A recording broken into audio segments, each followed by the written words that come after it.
ముందుగా అందరికీ దసరా నవరాత్రుల శుభాకాంక్షలు.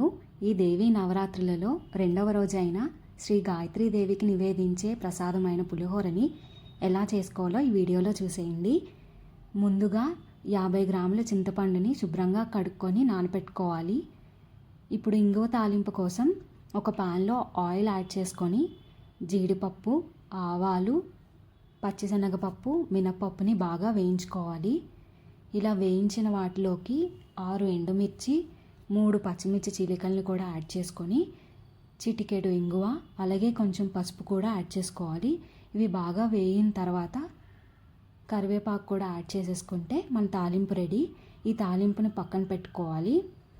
అదే సేమ్ పాన్లోకి 2 ఎండుమిర్చి, 1 పచ్చిమిర్చి తీసుకొని మనం ముందుగా సిద్ధం చేసుకున్న చింతపండు రసంను కూడా ఈ పాన్లోకి యాడ్ చేసుకోవాలి.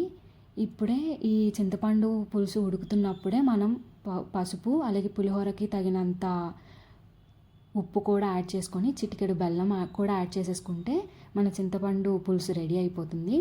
ఇప్పుడు రైస్కి 1 గ్లాస్ రైస్కి 2 గ్లాసులు వాటర్ యాడ్ చేసుకొని కొంచెం పసుపు వేసుకొని 4 విజిల్స్ వరకు పెట్టుకుంటే మనకి పొడి పొడిలాడుతూ రైస్ కూడా రెడీ అయిపోతుంది.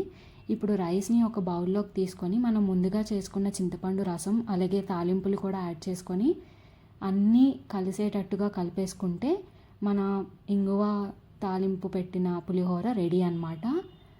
అంతే. Thank you for watching. Do like, share, comment and subscribe for more videos. Bye.